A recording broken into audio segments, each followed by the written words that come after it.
여러분, 부활의 기쁨이 없었다면 그 이유는 무엇일까? 정말 우리는 어떤 절기 때마다 그 절기의 기쁨이 있는가? 특별히 부활주의를 우리는 상습적으로 형식적으로만 지키고 있지 않은가? 그러니까 형식은 남아있으되 그 내용, 즉 기쁨은 없는 거죠. 그런데 그것은 어떤 특정한 사람만이 그런 것이 아니라 이 시대에 너무나 많은 그리스도인들이 부활의 기쁨 없이 부활절을 보내고 있다는 겁니다.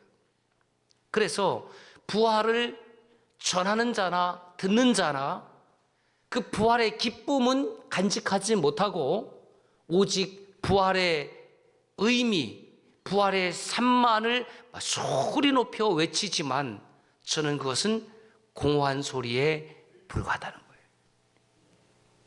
내 안에 참된 부활의 기쁨은 내 밖으로 드러나는 겁니다. 슬퍼보세요. 주변 사람들이 다 압니다. 무슨 어려운 일이 있으세요? 무슨 힘든 일이 있으세요? 어디 아프십니까? 그 얼굴이 그대로 드러나는 겁니다. 내 안에 부활의 기쁨이 없으니까 부활의 의미와 부활의 삶만을 소리 높여 외치고 몇 번 고개 끄덕끄덕이고 부활절을 혹시 보내지는 않았는지. 부활의 의미, 부활의 삶 중요하지요. 그런데 부활의 의미와 부활의 삶은 부활의 기쁨 없이는 안 되는 거 아닙니까? 생일을 맞이했습니다. 왜 태어났니? 사는 의미가 삶의 의미가 뭐냐? 삶의 목적이 뭐냐? 이렇게 묻기 이전에 문자 한 번이라도 생일 축하를 보내고 또 케이크라도 보내주고 소수건이라도 선물 하나 주면 그 생일을 맞이한 사람이 얼마나 기쁘겠습니까? 그런데 그런 것은 하나도 없고 그저 태어난 의미와 목적을 묻는다고 하면 그것은 앞뒤가 바뀌어진 것입니다. 누가 예수님의 십자가의 부활을 증언할 수 있을까? 누가 예수 그리스도의 십자가의 죽음과 부활하심을 세상 가운데에 드러낼 수 있을까? 억지로 하라는 것이 아니지요. 내 안에 부활의 기쁨이 충만하면 그것이 밖으로 저절로 드러날 수밖에 없는 겁니다. 똑같이 먹고 살아가는 것 같은데 어떤 사람은 그렇게 싱글벙글하는 거예요. 똑같이 예배를 드리는데 어떤 사람은 그렇게 기쁜 얼굴로 예배당을 나서는데 어떤 사람은 근심하며 돌아가는 거예요. 똑같이 주님으로부터 말씀을 받았지만 어떤 사람은 기쁨으로 받고 어떤 사람은 마음에 근심하며 돌아가는 겁니다. 여러분, 예배당 문을 나설 때에 예배를 참석한 저와 여러분 모두 활짝 얼굴 피고 돌아갈 수 있기를 주의 이름으로 축원합니다. 주님의 부활을 어떻게 표현하면 좋을까? 제가 이걸 한번 묵상해 봤거든요. 여러분, 어떻게 표현하면 좋을까요? 제가 말씀드릴게요. 십자가에서 멎은 주님의 심장이, 따라합시다, 다시 뛰기 시작했다. 주님의 심장도 십자가에서 분명히 멎었습니다. 죽음이 찾아온 거예요. 부활했다라는 것은 그 주님의 심장이 다시 뛰기 시작했다. 살아있는 사람과 죽은 사람의 차이가 뭡니까? 죽은 사람은 막 함부로 해도 되는 겁니까? 여러분, 시신 훼손하는 것도 처벌받습니다. 살아있는 사람과 죽은 사람의 차이는 호흡과 심장의 차이예요. 살아있다라는 것은 호흡한다는 것이고 심장이 뛴다는 것입니다. 이 심장은 내 의지와 상관없이 쿵쿵쿵쿵 계속 뜁니다. 그리고 잠을 잘 때도 뛰는 거예요.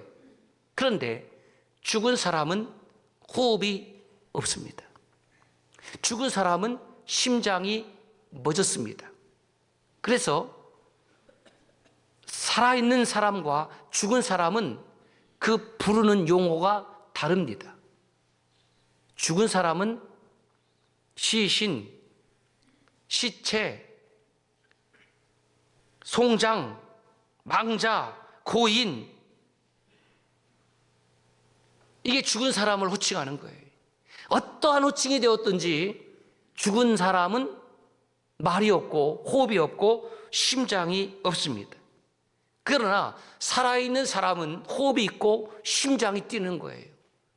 무슨 일이든지 감당할 수 있는 겁니다. 이처럼 살아있는 그리스도인은 예수 그리스도의 심장을 이식받아서 쿵쿵쿵쿵 뛰는 것이요. 이것이 성령의 임재입니다. 성령께서 내 안에 임재하시면 내 안에 예수의 심장이 뛰는 겁니다. 믿음의 심장이 뛰는 거예요. 오늘 이 시대의 심각한 그리스도인들의 질병이 뭐냐면 믿음의 심장이 뛰지 않는다는 겁니다. 뛰기는 뛰는데 거의 의학적인 표현으로 하면은 연명의료라고 그러죠. 연명의료. 또 뭐 연명치료라고 하죠. 그 호흡기를 이따가 끼고서 거기서 기계의 도움을 받지 아니하면 호흡이 불가능한, 그 살아있지만 살아있다고 얘기하기도 뭐하고, 또 돌아가셨다 고인이 되었다 하고도 뭐하고, 이게 연명의료, 연명치료입니다. 오늘 이렇게 심장이 뛰기는 뛰는데 거의 나의 의지와 상관없이 어떤 기계적인 도움에 의지해서 가느다랗게 뛰는, 살아있으나 살아있지 못하는 그런 성도들이 얼마나 많을까? 누가 그러냐? 순종 없는 그리스도인. 누가 그러냐?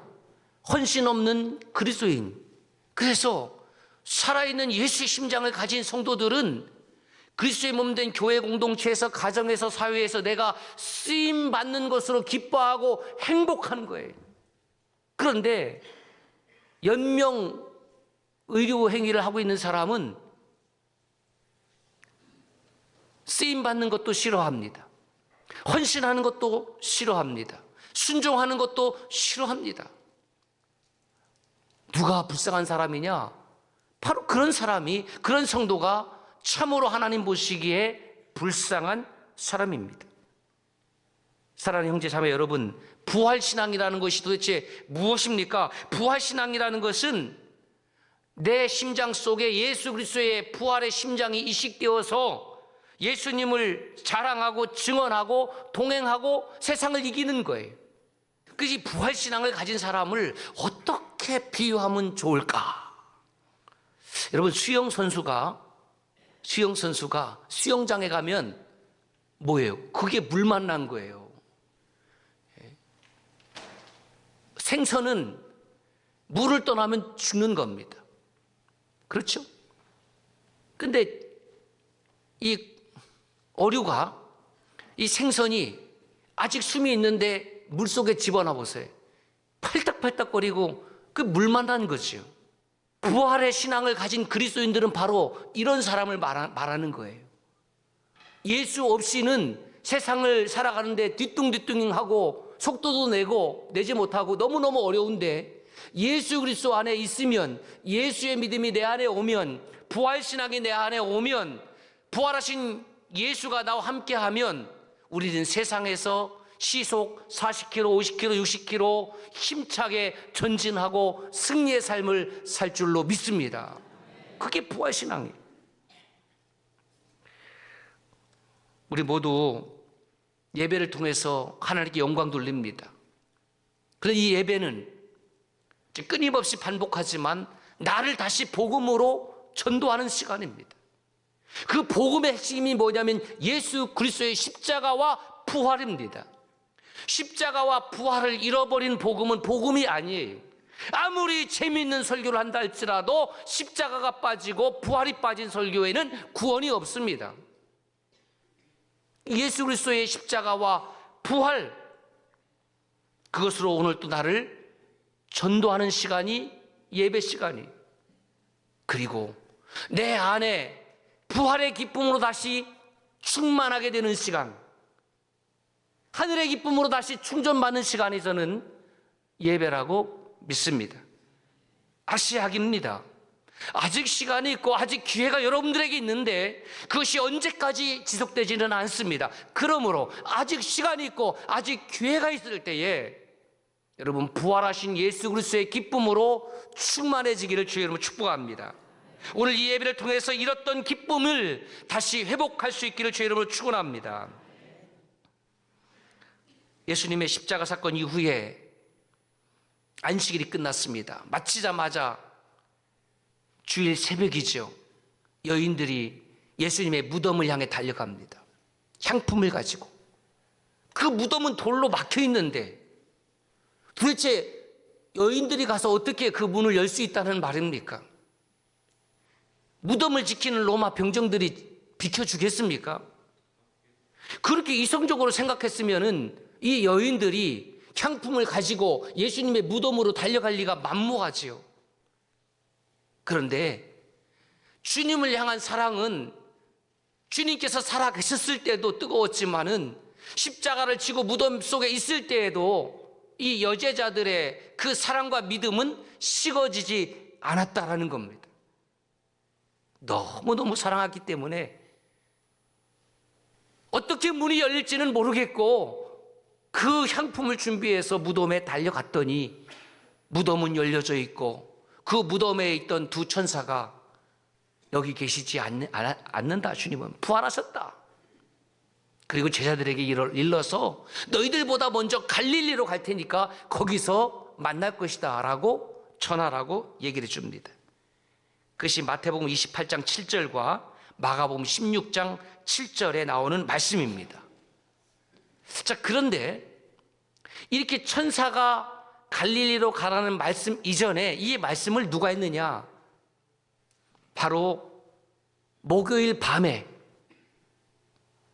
제사들과 만찬을 6월절 만찬을 마치고 감람산 겟세마네 동산으로 가셔서 기도하시지 않습니까? 그때에 제자들에게 이르시죠. 마가복음 14장 28절 말씀입니다. 시작. 예수께서 제자들에게 이르시되 너희가 다 나를 버리리라. 이는 기록된 바 내가 목자를 치리니 양들이 흩어지리라 하였음이라. 그러나 내가 살아난 후에 너희보다 먼저 갈릴리로 가리라.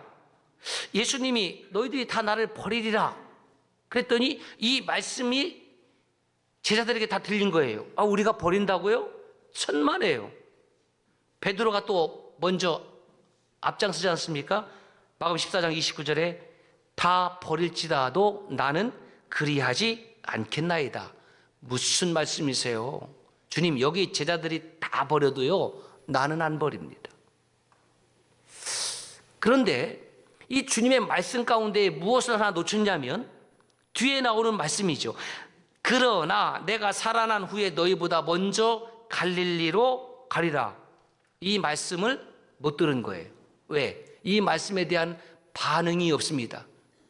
반응을 한다면 어떻게 되겠습니까? 아, 주님 살아나신다고요? 그게 무슨 말씀입니까? 그리고 예루살렘이 아니라 갈릴리에서 만나시겠다고요? 그게 무슨 말씀입니까? 묻는 질문이 나오지 않습니다. 결국 제자들도 제자들의 관점에서는 듣고 싶은 것만 듣는 거예요. 오늘 이 시대의 그리스도인들이 그렇습니다. 하나님이 내게 주시는 말씀을 듣는 것이 아니라 내가 듣고 싶은 것만 듣는 시대. 여기에 신앙의 함정이 있습니다. 무덤에서 예수님의 부활을 증언한 천사들도 주님이 먼저 갈릴리로 가실 것이라고 말씀했지만 그 이전에 주님께서 친히 제자들에게 갈릴리로 갈 것을 말씀하셨습니다. 16절을 보십시오. 11제자가 갈릴리에 가서 주님이 지시하신 산에서 주님을 만났습니다. 주님께서 말씀하신 대로 주님은 갈릴리로 가셨습니다. 11제자가 다시 갈릴리로 갔습니다. 몇 명이 갔다고요? 제자들이 몇 명이었습니까? 12명입니다. 한 분이 어디로 갔습니까? 한 명은 가룟 유다죠. 가룟 유다가 누굽니까? 머리가 얼마나 좋은지, 회전이 빠르니까 그 제자 공동체가 3년여 동안 쓸 그 비용을 그 가룟 유다가 관리를 했습니다. 그 비용은 대부분이 여제자들의 주머니를 통해서 나온 헌금이었습니다. 그런데 사도 요한은, 제자 요한은 요한복음 12장 6절에 보면 그 가룟 유다를 향해서 이렇게 기록하고 있습니다. 그는 도둑이라, 돈깨를 맞고 거기 넣는 것을 훔쳐가미르라. 자, 제자 요한과 제자 가룟 유다가 있습니다. 모르는 사이입니까? 3년 동안 함께 밥을 먹고 같이 잔 사이 아닙니까? 그 제자 요한이 그 가룟 유다를 기록할 때에 그는 도둑이라 이렇게 기록한 거예요. 그렇게 기록할 때에 제자 요한의 마음은 얼마나 아팠을까? 여러분, 우리가 함께 믿음의 생활을 하다가 이 가운데에 도둑 목사가 있고 도둑 장로가 있고 도둑 권사가 있고 도둑 안수집사가 있다고 기록이 된다고 하면 여러분, 그것이 얼마나 가슴 아픈 일일까요? 그 요한의 마음을 헤아려 보는 겁니다. 그리고 가룟 유다를 바라보는 주님의 마음은 어떠셨을까요? 가룟 유다는 겉으로는 제자였지만 속으로는 도둑이었습니다. 그러나 주님은 그 가룟 유다가 가는 길을 강제로 막아서지 않으셨습니다. 왜냐하면 우리 주님은 격이 있으시지요. 신격이 있으시지요. 강제하지 아니하시지요. 우리의 자유의지를 100% 존중해 주시는 분이시지요. 처음에는 제자의 길을 따라 나섰습니다. 믿음의 길을 따라 나섰습니다. 가장 중요한 재정을 맡았습니다. 그런데 도둑이었습니다. 빼돌렸습니다. 여러분, 한국 교회에 가룟 유다 같은 도둑이 얼마나 많은지 몰라요. 그리스도의 몸된 교회 공동체의 돈을 빼돌리고 눈 하나 깜빡하지 않습니다. 훔쳐가고 자기 멋대로 유용하고 되라고 하면 하루 종일 될 수도 있습니다. 그것을 바라보시는 주님의 마음은 얼마나 아프실까? 결국 영광의 길을 가다가 멸망의 길로 간 사람이 가룟 유다입니다. 여러분, 우리 가운데에 한 사람도 그런 사람이 없기를 주의 이름으로 축복합니다. 누가 가룟 유다처럼 배신과 패도와 멸망의 길을 가는가? 그저 순종도 없이 헌신도 없이 예배당에 나와서 냉소적인 태도로 그리고 비난하는 입술로 자신의 신앙적 행위만이 옳은 것으로 착각하는 사람. 주님이 가신 십자가의 길은 내 눈에는 저건 잘못된 길이에요. 저렇게 가면 안 되는데. 그래서 가룟 유다가 자기의 생각이 옳은 대로 돈이라도 받아야지 은 30에 팔아버리고 결국 가책을 받아서 스스로 목숨을 끊습니다. 본인도 영원히 불행한 영혼이 되었지만 그 가룟 유다를 바라보는 주님의 마음은 얼마나 아프실까? 그리고 후일에 요한 사도가 그 일을 기록할 때 요한 사도의 마음은 얼마나 아팠을까? 사랑하는 형제자매 여러분, 저와 여러분들의 인생 가운데 서로 아름다운 믿음의 동역자로 영원히 남기를 주의 이름으로 축원합니다. 영원히 아름다운 동역자로, 믿음의 동역자로 그렇게 남아야지. 17절 보십시오. 갈릴리에서 다시 만난 제자들은 주님을 경배했습니다. 예배했습니다. 그런데 아직도 의심하는 사람들 복수입니다. 아직도 그 11제자 가운데에 의심하는 제자들이 있었다라고 기록하고 있습니다. 예루살렘에서 부활하신 예수님이 8일 후에 다시 먼저 나타나시고 다시 나타나셨을 때에 토마가 처음에 나타났을 때 없었어요. 어쩐 일인지. 8일 후에 토마가 와서 부활하신 주님을 만나니까 못 믿으니까 내 손도 좀 만져보고 내 옆구리에 좀 손도 넣어보고 네가 나를 보고도 믿지 못하느냐? 시각이 안 되면 촉각으로도 사용해야지. 주님 하신 말씀이 보지 않고 믿는 자들은 더 복되다고 말씀하셨어요.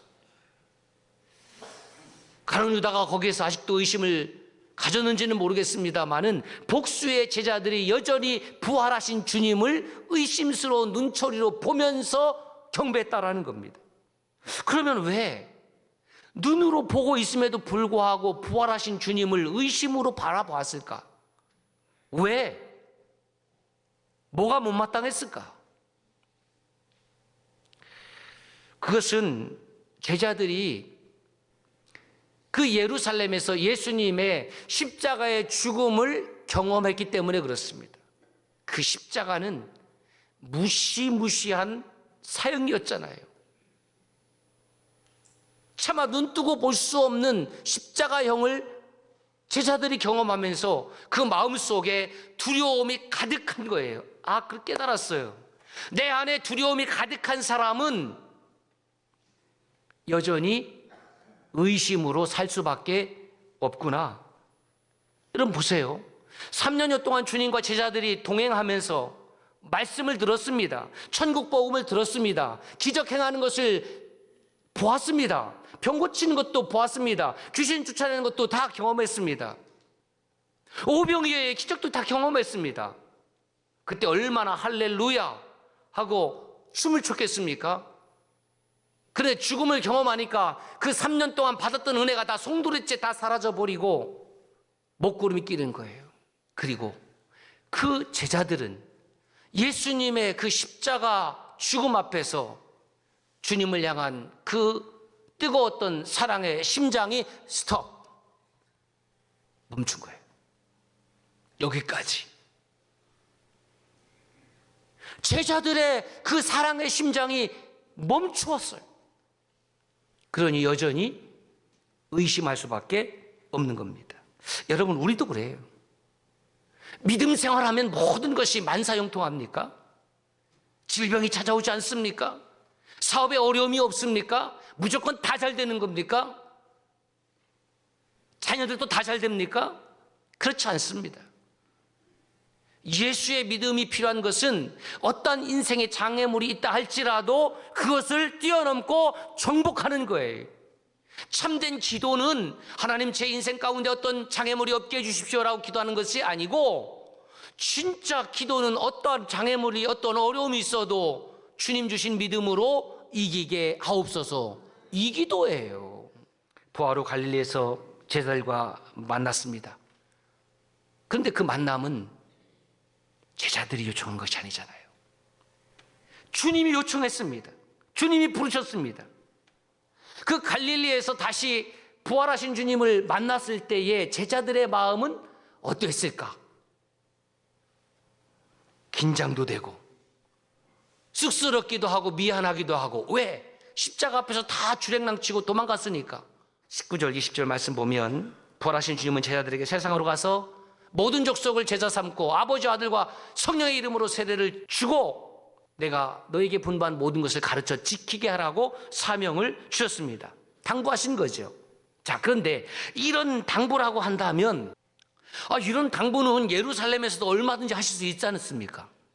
예루살렘에서 갈릴리까지의 거리는 약 144km 떨어져 있습니다. 굳이. 그렇죠. 아니, 이런 당부라면 예루살렘에서도 얼마든지 하실 수 있잖아요. 그런데 굳이 왜 144km나 떨어진 곳에 승용차도 없는데 다 걸어서 갔는데 그 갈릴리에서 굳이 말씀하셨을까? 그게 세 가지 이유가 있습니다. 첫째, 한번 읽어볼까요? 시작.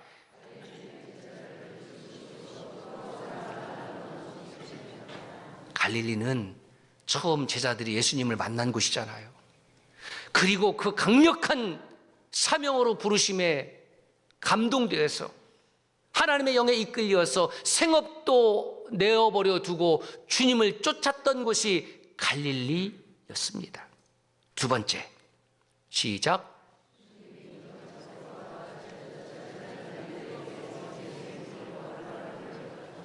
주님은 무덤에서 부활하셨습니다. 제자들의 믿음, 제자들의 사랑도 다시 갈릴리에서 부활하기를 원하셨습니다. 살아나신 것이죠. 셋째, 부활의 증인으로 파송하시기 위함입니다. 여러분, 우리 모두는 부활의 기쁨을 받았다고 하면, 부활에 참여했다고 하면 세상 가운데에 부활의 증인으로 살아가야 됩니다.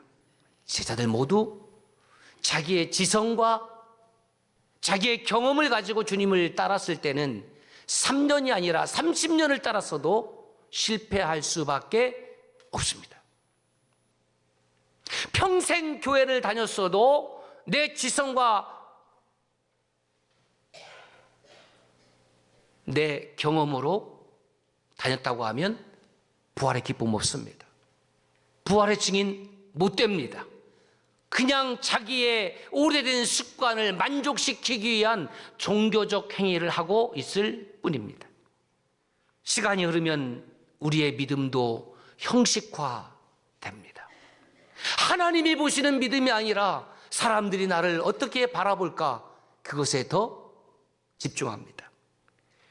그래서 우리에게는 부활의 주님을 다시 만나는 갈릴리가 필요합니다. 그 갈릴리에서 식어진 심장, 죽어진 심장이 다시 뛰기를 원하십니다. 여러분의 갈릴리는 어디입니까?